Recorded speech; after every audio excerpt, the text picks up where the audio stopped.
Lights out.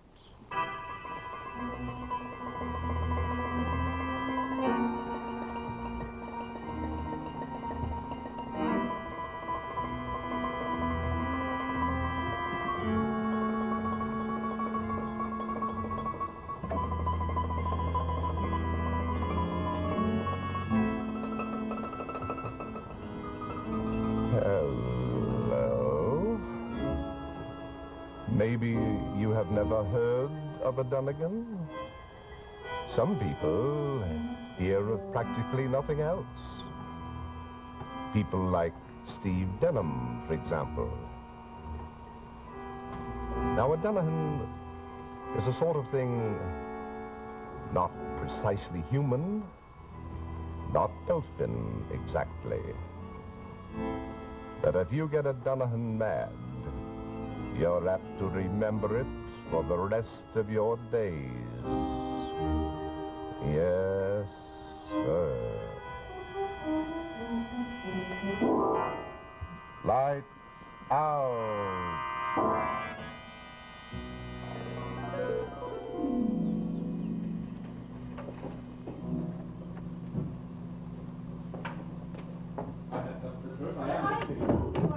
We'll see about that. You can't come in here. Are you Dr. Perot? What is this all about, nurse? I'm sorry, Doctor. I tried to keep this man Will you outside. please answer my question? Are you Dr. Perot?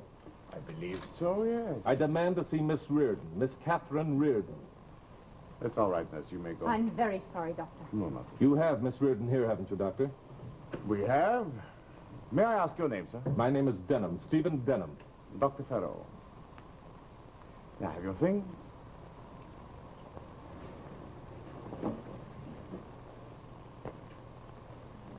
You are related to the patient, Mr. Denham? We're engaged. Will you tell me, please, why they wouldn't let me see her? My orders, Mr. Denham. But why, Doctor? Is there anything wrong with Kitty? That is what we ourselves are trying to find out. Kitty in a sanitarium? I don't get it. She's not insane. She's not even neurotic. Miss Reardon may not be demented, but she shows definite signs of instability. In what way? She appears to be suffering from a strange trauma. Hallucination, I believe you would call it. Tell me, how long have you known Miss Reardon? About 6 months, I guess. She was up home in Boston. She was working as a stenographer when I met her. When did you last see her? Over 10 days ago. Her father died. She came immediately to New York. How did you happen to follow her here? Well, I wrote several letters, tried to telephone her, couldn't reach her, so I followed her. I traced her out there. What do you know of her background, Mr. Denham? Not very much. Never talked about her background or her family. I didn't know she had a father until he died. I see. Doctor, will you please tell me what this is all about? Mr. Denham, did you ever hear of a Dullaghen? A what? Dullaghen. No. Miss Reardon never at any time mentioned to you Dullaghen? No. Why? What is a Dullaghen? I would not know myself if I had not done certain research in the matter.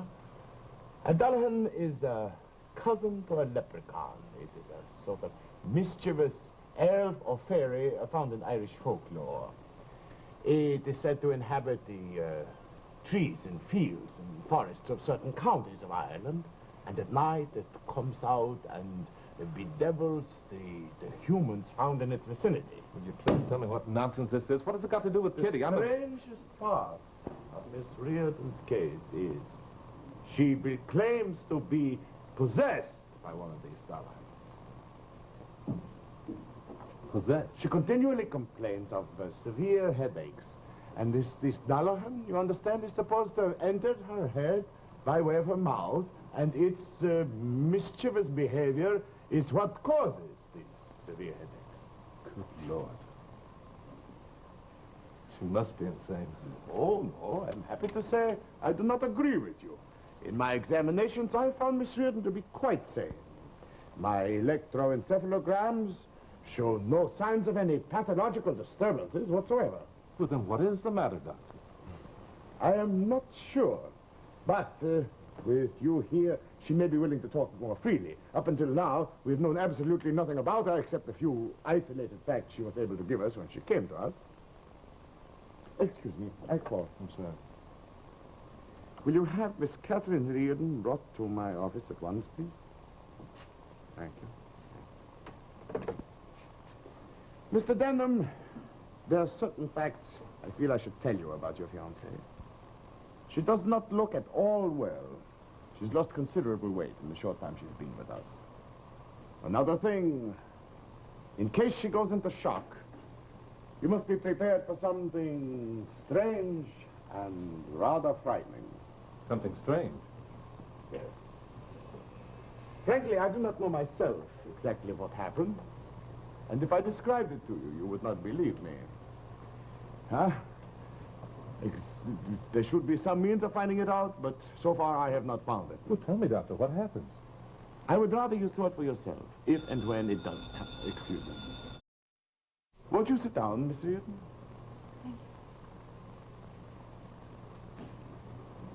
Kitty. Kitty, what is all this? What's happened? You shouldn't have followed me, Steve. You must go away. Forget me, for your own sake. Kitty, you've got to tell me. No, get back. You must do as I say, Steve. There's so much danger. Well, Kitty, tell me, what is the danger? Dullaghen. That's the silliest No, story keep I've ever... back, I said. Could you tell us how this Dullaghen happened to get hold of you? It was my father who had this Dullaghen. It possessed him when he was a young man back in Ireland. He lived in County Cork. One day when he was roaming the forests, he got lost. Night came and he lay down beneath a tree to rest. But he fell asleep. He must have slept with his mouth open. That's how the Dullaghen gets into your system without you realizing it. And you become possessed. The Dullaghen saw his opportunity and entered the body of my father. Papa was in torment till he died. Kitty, why haven't you told someone of this fear of yours before this? I never believed the story of the Dullaghen. Tell us, Miss Reardon, how do you explain the Dullaghen being in possession of you now? When I was at the wake, I saw Papa lying there cold and still. And I bent down and kissed him. The first time in my life. That's how I became possessed. The Dullaghen went from my father's body to mine. Father didn't lie. He was telling the truth. So am I. Oh, Kitty, this is the most fantastic story I ever heard. I know. But you must believe me. You must never see me again. Miss Reardon, before you go back to your room, I would like to make another electroencephalogram. Yes? No, I'm not insane, Dr. Oh, Farrell. please. I'm not insane. Miss Reardon, I have every reason to believe you. I need, however, for my records, yes? Please, ma'am. Very well. I'm so tired, I want to go back to my room. Yes, very soon, if you'll sit here now, please. As soon as possible. Very quickly with it. Now. So. Yes, a little closer, please. Can you move this way a little bit? That's it. That doesn't hurt, no? Just relax. Be comfortable. There. Now, Mr. Denham, if you come over here, please. Of course. This may be of interest to you. Are you ready, Miss Reardon? Yes, Doctor.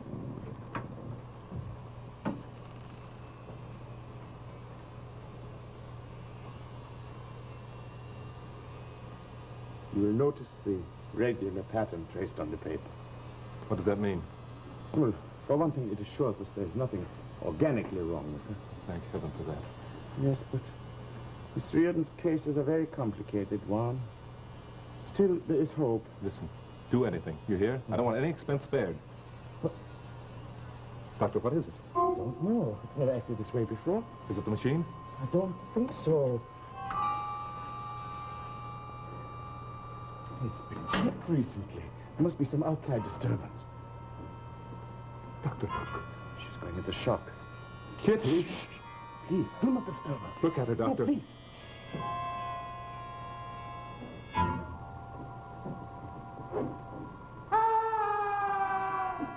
Try and get me out, you mortal.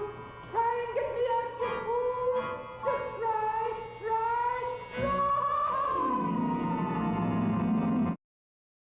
Miss Reardon? Miss Reardon? Are you all right? All right? Yes, I suppose I am. Well, what happened? You fainted. I fainted. Yes. Yes. Miss Catherine Reardon is ready to go back to her room now. Yes, please. You see, I'm not well, Steve.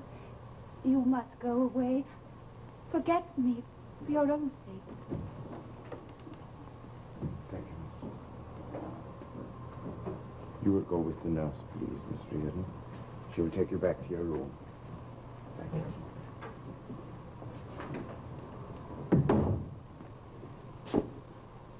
Doctor, this is incredible. I warned you, Mr. Denman. That voice, where did it come from? Well, that, of course, she does herself. But how? The only explanation I've been able to find is that she's learned to control the muscles of her throat. This is not at all unusual. Like ventriloquist? Yes, I know, but where did she learn it? That I don't know. We know nothing of her past. But that's what makes it so difficult to treat her. I'm certain, though, that her father is the key to her condition. Her father, and he is dead. Father. What have you there? His obituary notice. Oh? Patrick Reardon, 277 Trumbull Drive. Yes, but Mr. Denman, what can you hope to find? I don't know, Doctor. But I'm not going to give up Kitty that easy. I'll see you later. Yes, Mr. Denman, please, be good enough to let me know what you do discover. Oh, just a minute. Just a minute. Oh. There. Now, that's right. Yes, young man? Are you the landlady? Well, yes. You want to see about the vacancy? Yes, if you please. All right, then. Come in. Thank you. Oh. We're just starting to clean up a little when you knock. I'm sure you'll find the room satisfactory. They're large and clean, and the people here are awful nice folk. That sounds pretty good. Say, are you in show business? I usually rent to show people. Yes. As a matter of fact, I am. Oh, that's fine. Oh, sit down, young man. Sit down. Thank you. Oh, what's your line, Mr. Denham. Denham? Oh, acrobat? No, I'm an actor. Oh, well, isn't that nice? What show you working with? Well, I'm afraid I'm not working just at present, you see. How many of us are these days? No. I used to be in show business, too, you know. Were you? Madame Flora, I was billed as. Well. Oh, yeah, I even played the palace once. Oh, that was before your time. We had a mind reading act. And my husband used to go down into the audience and pick up things, and I'd have to guess what they were. Well. Oh, he's dead now. God rest his soul. I saw it in the cards. I used to tell fortunes, too, you know, on the side. Did you? I was pretty good at it, if I do say it myself. Still am. Say, would you like me to tell you your fortune? Oh, no, thanks. I don't Oh, think I come on, I know. You're down on your luck. Now, let's see now. What do the cards say? Oh, I used to thrill him with this one. Madam Flora, I didn't mention it to you, but your place here was recommended to me by an old friend. Pat Reardon? Pat Reardon? Yes. Oh, Lord. He lived here for years. Oh, my dear boy. Didn't you know? Oh, yes. I did hear. He died a couple of weeks ago. Yeah. Tell me, did you know him? I mean, very well. Oh, as well as anybody could, I suppose. He kept to himself all the time. A little cold for my taste. I understood he had a daughter. Oh, yeah, Catherine. Very pretty girl. Gee, I wonder whatever became of her. Oh, I know, she was always alone, poor child. Tell me, did Pat have any close friends that used to drop in occasionally? He certainly did not. He wouldn't let anybody get close to him. Not even his own daughter. Never kissed her. Showed her any affection the way you think a father would. Cold as ice, I always thought he was. Not like the Irish at all. Not like show business either, huh? No.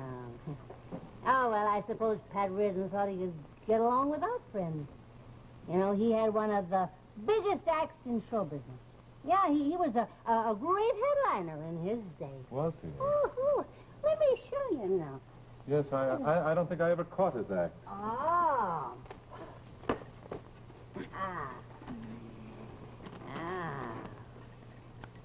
There was a ventriloquist. What did you say? A ventriloquist. You know, with the voice. yes, I remember now. Well, he was a remarkable artist. You really couldn't see his lips move. No, they made a wonderful pair. Him and Dullaghen. Who did you say? Dullaghen. The dummy. That's what Pat called him. Oh, Dullaghen. Yeah. Funny name to call a dummy, is Yeah. You know, I think Pat hated him. Well, that's easy to understand. He probably was jealous of the dummy being the star of the act. Yeah, he was the whole show. That's right. Oh, Pat loathed him. You know, sometimes when Pat had had one drink too many, he'd say that Dullaghen ruined his whole life. Why, after Kitty left, he threw the poor dummy out of the window.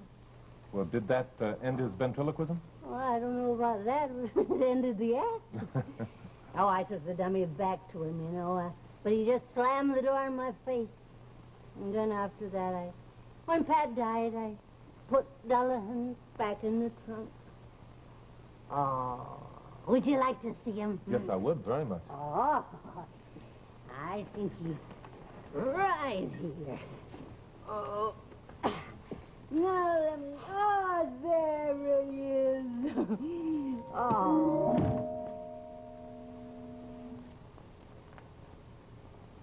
Now, you know, for all their fights, I think that little fellow was closer to Pat Reardon than anybody else in his life. Madam Farr, will you tell me something? Well, yes. Do you think that Pat Reardon could have taught his daughter ventriloquism? Well, I guess maybe he could have, but I wouldn't want to swear to it. I see. Thanks. Well, Mr. Denham, what about the room? No, I don't think I'll need that now. Oh. Look, here. And thank you very, very much. Why are you going to stay here? Wouldn't you think he'd stay here as front control? Huh? No, I don't think he'd stay here as front control. No.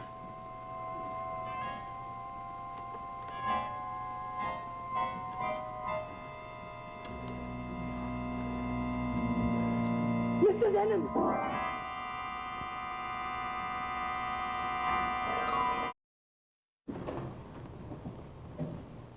Steve, what are you doing here? The doctor gave me permission. I've got to talk to you, Kitty. There's nothing to say.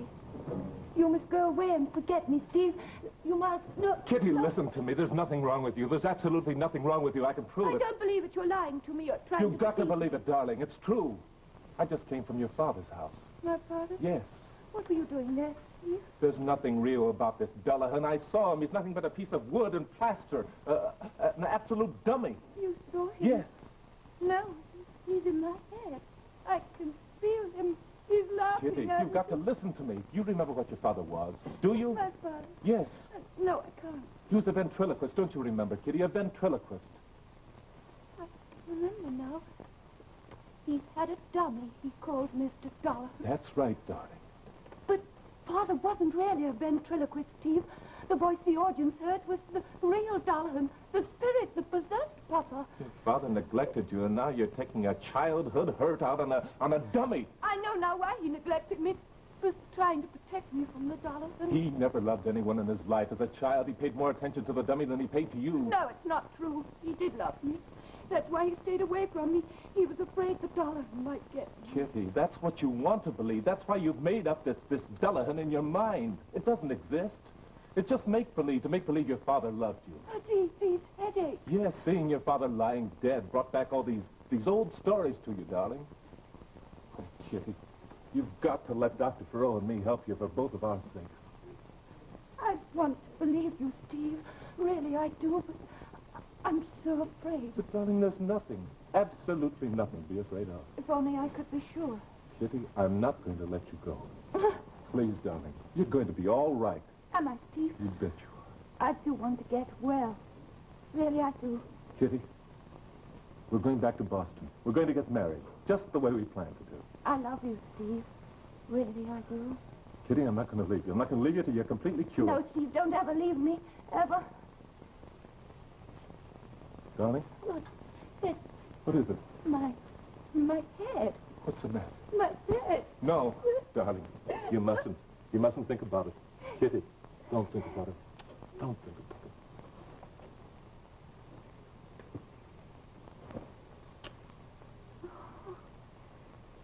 Darling, you're quite right. I must try and forget the Dullaghen. I feel better already. Steve!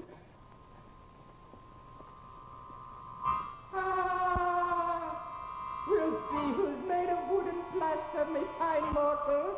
We'll see, we'll see, we'll see.